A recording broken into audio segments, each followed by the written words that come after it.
Good morning আমার প্রিয় family. আশা করি তোমরা যে যেখান থেকে দেখছো ভালো আছো, সুস্থ আছো। আমরাও ভালো আছি, সুস্থ আছি। আর এই যে ওখানে বাঁশ বাঁধা হচ্ছে, ওখানটাতে জামা প্যান্ট মেলা হবে, তো ওখানে রোদ ভালো লাগবে, তাই ওখানে মাঠের ওখানে বাঁশ বাঁধা হচ্ছে।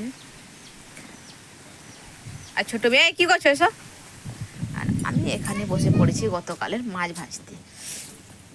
গতকালে যে মাঠে মাছ ধরেছিলাম, তো ওই মাছই ভাজতে বসে গিয়েছি। এই যে কিছুক্ষণ ভেজে রেখেছি, আর এই যে তেল দিয়েছি কড়াইতে। তেল গরম হয়ে গিয়েছে আমার, দিয়ে দিচ্ছি।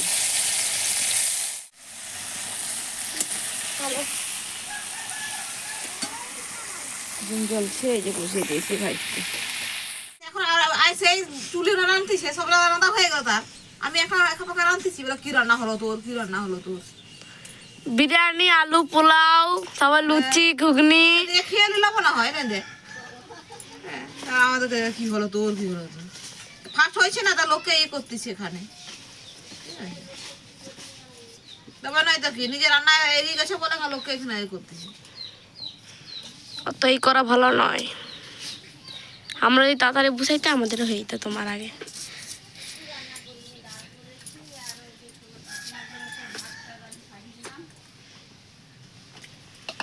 এই যে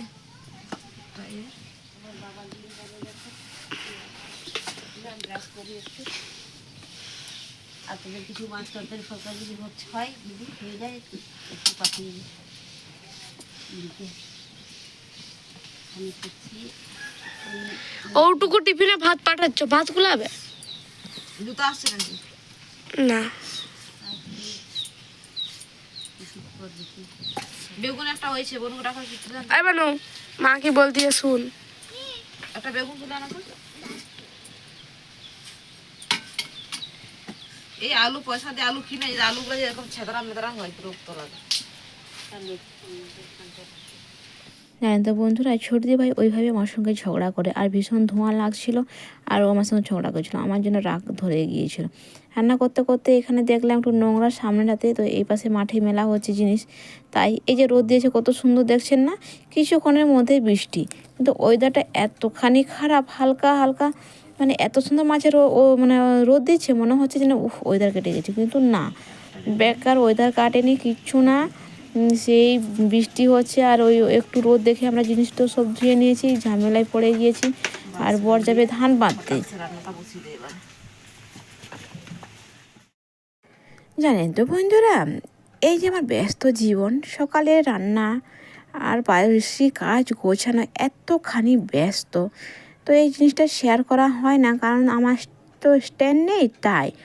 আর আজকে হচ্ছে সানডে, মেয়ের পড়ার মন নেই, আর সানডেতে বাচ্চারা এমনিতে পড়তে চায় না, আর মেয়ের টিউশনও নেই, তাই বললাম মা একটু ব্লগ শ্যুট করে দাও। আর আমার যে রান্না, আমি কীভাবে ব্যস্ত, একা হাতে ব্যস্ততার মাধ্যমে রান্না করি, তো সেই জিনিসটাই শেয়ার করি আমার বন্ধুদেরকে। আমার বর নাইট ডিউটি করে এসেছে, আর নিজের শীতের জিনিস, বাচ্চাদের শীতের জিনিস ধুয়ে দিচ্ছে, তারপরে ধান কাটতে যাবে। ধান কাটতে বলেছি, ধান হচ্ছে বাঁধতে যাবে, কারণ বৃষ্টি হচ্ছে এপাশে, আর মেঘলা বা আকাশ, কয়েকদিন নিম্নচাপ বলছে, বৃষ্টি তো হচ্ছে, ওই তো গুঁড়ি গুঁড়ি বৃষ্টি পড়ছে, বৃষ্টির মতো বৃষ্টি না, গুঁড়ি গুঁড়ি বৃষ্টি পড়ছে, এটাই আমাদের মাথা বেঁচে যাচ্ছে যে গুঁড়ি গুঁড়ি হচ্ছে, নইলে যদি জোরে হতো আমাদের সব জমিনে কিন্তু ধান কাটা হয়ে গিয়েছে, তাহলে আমাদের পুরো ধানগুলো ভেসে যেত, আর যে পরিমাণ ধান হয়েছে সেটাও পেত না, ধান তো সেরকম নেই। আর আমাদের তো হচ্ছে ওই লোকের জমি নিয়েছি, ভাগে নিয়েছি, নিজস্ব জমি তো নেই, তাহলে কতখানি ক্ষতি হতো বলুন তো। এদিকে তো নিজের জমি নেই, তোমার ধান হোক না হোক কিন্তু জমির মালিককে তোমাকে পয়সা দিতে হবে, আর এদিকে হচ্ছে হালের পয়সা আর সার্ভিসের পয়সা, সব কিছুই জলাঞ্জলি। একটা মানুষ চাষ করেছে কিসের জন্য, যে একটু পেটের জন্য, আর কিছু একটু বেচবো, তো সেই বছর বেচা হবে না, কারণ ধানগুলোতে ভীষণ কালো কালো হয়েছে, মাছি মারা হয়ে গিয়েছে, আর ধানের ফলনও তেমন নেই, পেটের জন্যই আর কি। এই অবস্থায় যদি বৃষ্টি হয় তাহলে কি আর বলবো, তাই না? তাই আমি রান্না করে নিচ্ছি, আর এইটা হচ্ছে দুবেলার জন্য, এখন খাবো, দুপুরে খাবো। এই হচ্ছে ওই যে মাছ ধরেছিল গতকালের ভিডিওতে, যারা দেখেছে অবশ্যই জানেন যে আমার বর হচ্ছে মাঠে মাছ ধরেছিল, ওই মাছ আর ওই যে আলু আর প্রথমে আদা একটা রসুন বেগুন বেটে দিয়ে নিয়েছিলাম, রান্না আর এখন হচ্ছে সর্ষে বেটে নিলাম। তো এই দিয়েই রান্না হচ্ছে। প্রথমে ওই আদা রসুন নাড়লাম, আদা রসুনের গন্ধ যাওয়ার পর হচ্ছে আলু বেগুন দিয়েছে, আলু বেগুন ভাজা ভাজা হয়ে যাওয়ার পর তারপর হচ্ছে মশলাগুলো দিয়ে দেবো। তো চলো আজকের ব্লগটা কেমন হয়েছে এই অবধি যারা দেখেছো তাদেরকে অসংখ্য অসংখ্য ধন্যবাদ, আর একসঙ্গে সাথে চলো। তো চলো, না ছোটদি ভাই এসেছে, একটু মাছ ভাজা নিল আমার কাছে। তো ওই আমার সঙ্গে ঝগড়া করছিল তখন, প্রথমে যারা দেখেছে অবশ্যই। ওর আগে রান্না হয়ে গেছে আর আমার রান্না পেছনে, তাই ও আমার সঙ্গে লাগাচ্ছিল। এইভাবেই প্রত্যেক দিনকার ঝামেলা হয় আমাদের মধ্যে। ও আমার সারাটা দিন ওই ছোটদি ভাইয়ের সঙ্গে ঝগড়া হাসি ঠাট্টা করে দিনটা কেটে যায়। বাচ্চারা তো স্কুলে চলে যায়, বড় তো কাজে, আমি তো একা থাকি। তো তাই ওই ছোটদি ভাইয়ের সঙ্গেই ঝগড়া ঠাট্টা করতে করতে দিনটা, সারা দিনটা কাটিয়ে দেয়। আর মাঝে মাঝে ইউটিউব দেখি আর ফেসবুক দেখি।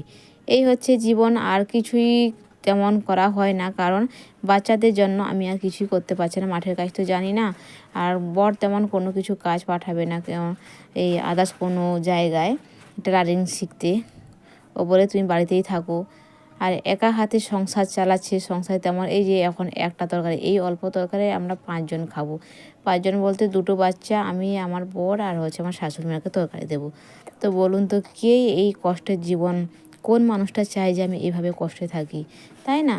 তো এখন থাকতে হবে। বর চায় না যে তুমি বাইরে কিছু কাজ করো, বরের পছন্দ না। তো তাই বরের কথা শুনেই চলছি। মেয়েদের একটাই, সকলে যখন তুমি ছোট থাকবে বাবা মার কথা শোনো। বাবা মার ঘরে যতদিন থাকবে ততদিন বাবা মার কথা শুনতে হয়, আবার স্বামীর ঘরে এলে স্বামীর কথা শুনতে হয়। যদি না শুনতে চাও তাহলে তুমি স্বামীর ঘর ছেড়ে তুমি একা ঘরে থাকো। তো আমি তো একা থাকতে চাই না, কারণ বাবা মার মুখ আমি পোড়াতে চাই না। তাই কষ্টই হোক আর এক মুঠো খেয়েই থাকি বা জল খেয়েই থাকি, স্বামীর ঘরে থাকতে হচ্ছে এটাই। তাই ভাবলাম যে চলো আমি হচ্ছে ইউটিউব খুলি একটা চ্যানেল, তো ওতে কিছু আমার হচ্ছে ডেলি লাইফের ব্লগ দিই। তো তাই দিচ্ছি। তো কোনো পাওয়া যাচ্ছে না, রেসপন্স নেই আমার ভিডিওতে, তেমন কোনো লাইক নেই, সাবস্ক্রাইবেও নেই, আর হচ্ছে কমেন্টও নেই। তো আমার কথা বলতে বলতে রান্না হয়ে গিয়েছে, তরকারি কিন্তু এখন কালার আসছে না, কিন্তু কালার হয়েছে, তো যেন সাদা সাদা দেখাচ্ছে। আর এই যে আমরা খেয়ে নিচ্ছি। তো চলো আজকের ব্লগটা কেমন হচ্ছে কমেন্ট করো, বলো। আর দুইজনে খাচ্ছি, এইভাবেই দুজনে ভালোবেসেই খাচ্ছি, ভালোবেসে সংসার করছি, আর ভালোভাবেই থাকছি। অভাব অনটন নিয়ে সংসার, একটাই আমার ভালো লাগে, তাই না? কিছু কাজ করতে দিক বা না দিক, আমার স্বপ্ন পূরণ করতে দিক বা না দিক, কিন্তু ও একা খায় না, আমাকে ছেড়ে খায় না। তো যেখান থেকেই আসবে তো আগে আমাকেই খুঁজবে, যে তোমার মা কোথায়, তোমার মা কোথায়, এই জিনিসটা ভাল লাগে। তো তাই আমার হচ্ছে বড়ের জন্য একটু শ্রদ্ধা, ভালোবাসা, এইসব নিয়ে জীবন যাচ্ছে, চলছি। কতদিন যায়, ভগবান কতদিন আমাদেরকে রেখেছে, এইভাবেই চলছি। তো বাচ্চা দুটো স্কুলে যাবে, ওরা খেয়ে নিয়েছে, এখন খাবে না। আর হচ্ছে আমরাই খাচ্ছি দুই জানাতে, বর যাবে মাঠে। তাই চলো আজকের মতো বাই।